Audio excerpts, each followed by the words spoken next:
Según la definición, el mobbing o el acoso laboral es la situación en la que un trabajador o un grupo de trabajadores realizan una serie de acciones violentas, psicológicas y de forma sistemática, es decir, que se producen al menos una vez a la semana, durante un tiempo determinado de más de 6 meses, sobre una persona en el lugar de trabajo. El mobbing o el acoso laboral es algo que no debe ser normalizado, pero que sin embargo actúa como norma en muchas organizaciones. Es algo que afecta a muchos profesionales y las consecuencias son terribles. Dentro de estas acciones de acoso laboral podemos encontrar desprestigio ante el resto de compañeros, de trabajadores, un desprestigio laboral, es decir, hacia nuestras tareas, nuestro método de trabajo, las funciones que realizamos, o incluso hasta la salud física o psíquica. Y este acoso laboral, este mobbing, puede realizarse de manera ascendente, es decir, desde dos o más profesionales hacia otro que está en un rango jerárquico superior dentro de la estructura. Puede ser un mobbing descendente, un acoso laboral descendente, es decir, desde el superior hacia los profesionales que se encuentran en un rango jerárquico más bajo, o incluso horizontal, es decir, entre profesionales que están en el mismo rango. Y el acoso laboral es uno de los grandes problemas del mundo del trabajo, en el que se llega a un punto en el que hay miedo por ir cada día a la oficina o a trabajar sabiendo el ambiente hostil y de hostigamiento al que nos vamos a enfrentar, en un ambiente en el que tenemos un gran estrés por no fallar, por hacer las cosas bien, pero que aún así vamos a ser criticados y juzgados. Es un ambiente en el que sentimos la gran necesidad de salir. Si esta situación se perpetúa durante mucho tiempo, se acaba dando en la mayoría de casos bajas por ansiedad, depresión o estrés, que es precisamente lo que suelen buscar estas personas que realizan este acoso laboral, es decir, que abandonemos el puesto de trabajo. La gran pregunta es ¿por qué? ¿Por qué sucede este acoso laboral o este mobbing?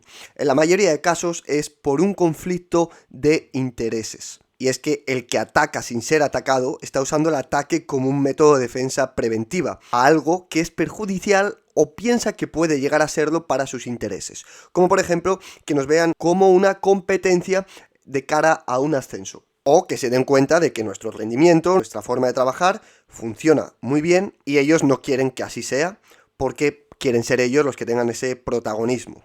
Otro de los puntos fundamentales en este conflicto de intereses es que choquen directamente con los intereses de la compañía o los accionistas. El mobbing no solo se sufre desde la parte operativa, sino que está muy presente en la parte directiva. Y es que en el momento en que nuestra visión no coincide realmente con la empresa, las prácticas que están haciendo no están alineadas con lo que nosotros consideramos, y queremos cambiar ciertos aspectos para que la organización sea más transparente o algunos de estos aspectos, pues pueden hacer directamente que choquen con los intereses de la junta directiva o los directivos.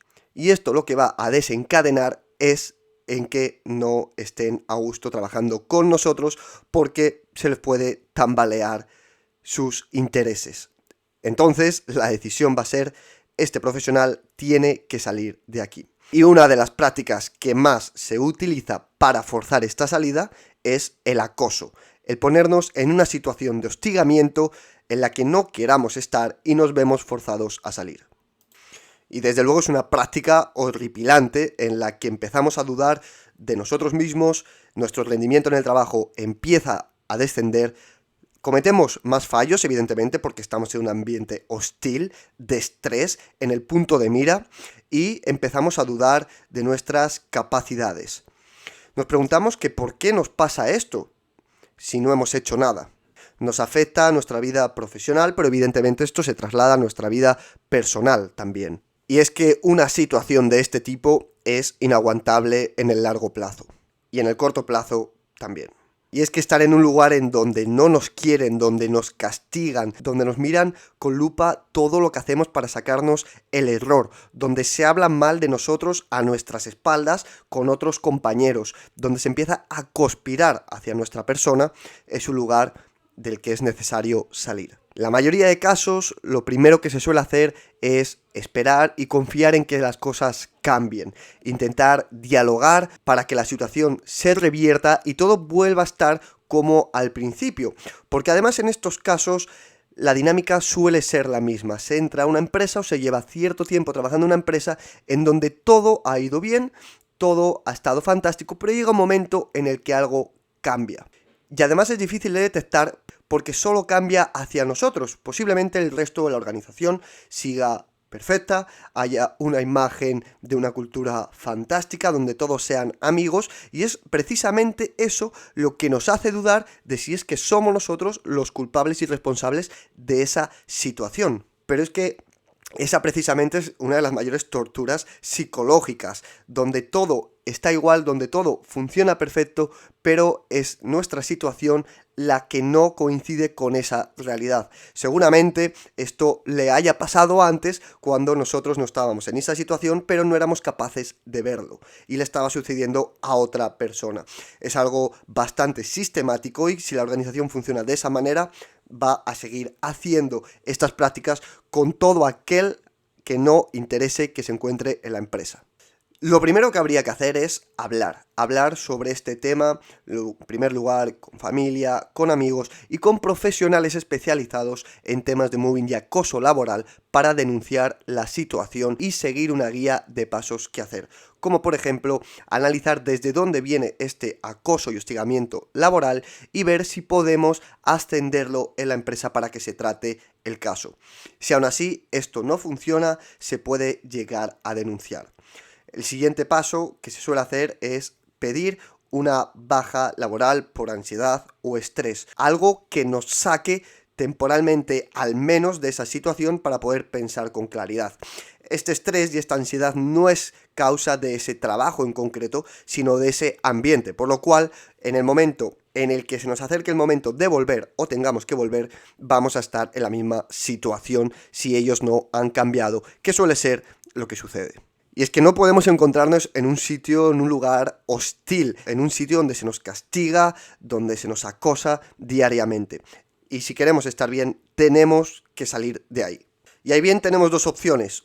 O seguimos en ese trabajo, obviando todo lo que sucede y poniéndonos barreras para que no nos afecte, o salimos de ese lugar.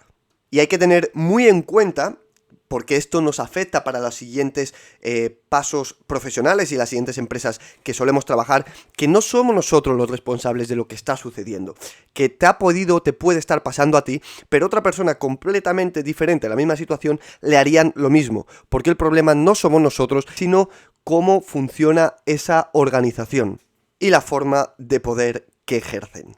Aléjate de ahí. Háblalo con amigos, familiares, gente cercana, con profesionales especializados en el tema, porque no estás solo, no solo te está pasando a ti, esto es bastante común, muchísimo más de lo que debería pasar, y sobre todo no es nuestra responsabilidad ni culpa, aunque así quieren que lo sintamos aquellos que ejercen este acoso laboral contra nosotros.